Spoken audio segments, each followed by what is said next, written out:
Yeah, here's a wild tour story with my brother Chris Lighty in Virginia. I mean, Chris was a definitely big brother. So I know one time we were traveling from like Delaware to maybe Jersey or Virginia. And we had done 2 shows already that night. We stopped in a hotel for something like take a shower. And I think I put my money under the mattress. And we got like all the way to Virginia and we drove all the way back. We drove all the way back just to get my money from under the mattress. The amount of money, man, it was like 6 G's I left in the mattress. It was crazy. I mean, it was like, it's like early 90s, so that was a good knot, 6 G's, and we drove probably 2 more hours back to get it. That was crazy. Yo, here's a wild story from our House Shoe days. Tip, Chris Lighty, Jungle Brothers, it was nuts. The earlier years, us running behind Red with the Violators, that kind of let everybody already know, like, nah, they ain't really the ones. They some real ghetto-ass little motherfuckers. So, I mean, I remember back in the days, though, one good story was, it was a bunch of us. It was probably around our house shoe height. And, we was doing like 3 and 4 shows a night at that time. Like, we would do Bronx, Brooklyn, Queens, Manhattan. So, I remember we might have started in Brooklyn or Queens, and we went to maybe the Bronx, and then I remember the third show that night. It was in Manhattan. It was at 1018, and 1018 was the old Roxy's, and it was all of us. I mean, it was all the Jungle. I remember Tip was with us. We had probably about 12 dudes with us. This is another Chris Lighty incident. We fighting to get in the club. We going through the staircase, through the entrance. People's like, yo, who the fuck are y'all? Why y'all getting to go to the front? Why y'all getting to go to the front? So we start pushing. Q-Tip catches it. Caught a good one. So by that time, the whole door rushed in, and we ran in the club, and Chris was pissed. He was hot, and he was like, nah, we gonna find that motherfucker. He's like, yo, y'all motherfuckers gotta go on stage, though. So we got on stage, we rocked. We were still looking for him. So by the time we found him, we had anteed up. We was getting ready to go. So she's like, yo, we gotta go to the next show. We anteed up and going out. We seen him, and now I'll never forget, it was me and Sammy standing together. Tip was probably in front, and Chris was like kind of lurking around, and we had probably about 12 dudes behind us. Everybody kind of walking slow out. We spotted him. Chris was like, yo, there he is.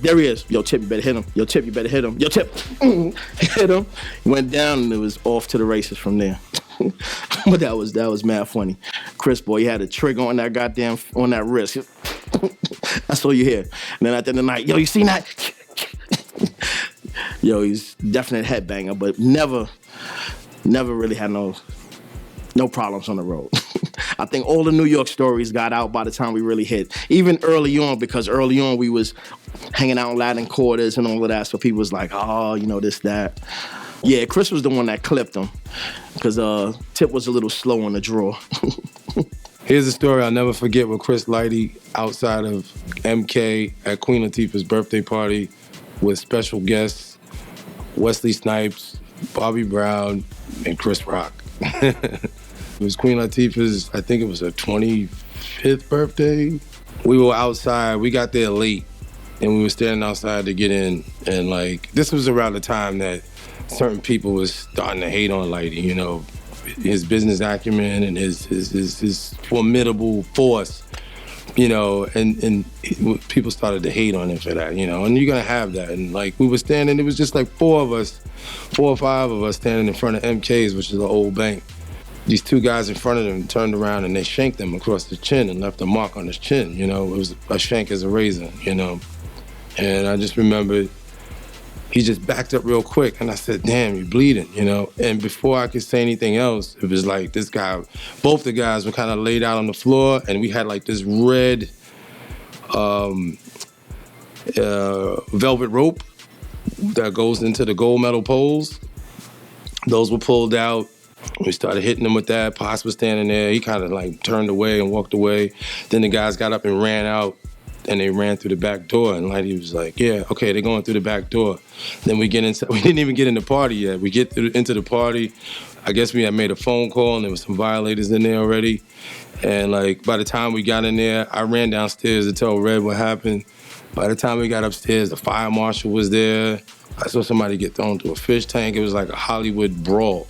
It was crazy, you know, and it was just like, I sensed it coming because like during those times there was a lot of excitement even before we started performing, you know, when we were just hanging out with Red at Union Square, Latin Quarters, especially Union Square, you could like sense when something was bad about to happen, you know. So that was one story with Lighty.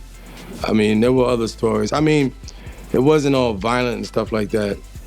And there were some brief moments where we had good times too, you know. We had some laughs with Lighty, but most of the time he was like a drill sergeant, you know, so. I could just remember him like driving into Corsica, making sure we get to certain events on time and giving us the round and then getting us back to Red Alert and other violators. And then they having their parties and everything. And Lighty's like, okay, I'm out.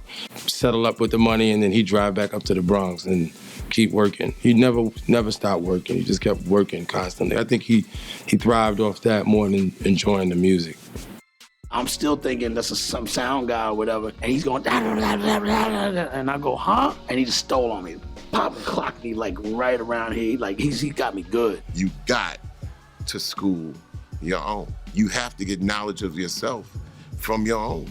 Racism is rampant and runs deep because nobody seems to know what it is. Everybody was saying that those lyrics were dope, and I'm like, really? Oh, then you ain't heard nothing yet, you know?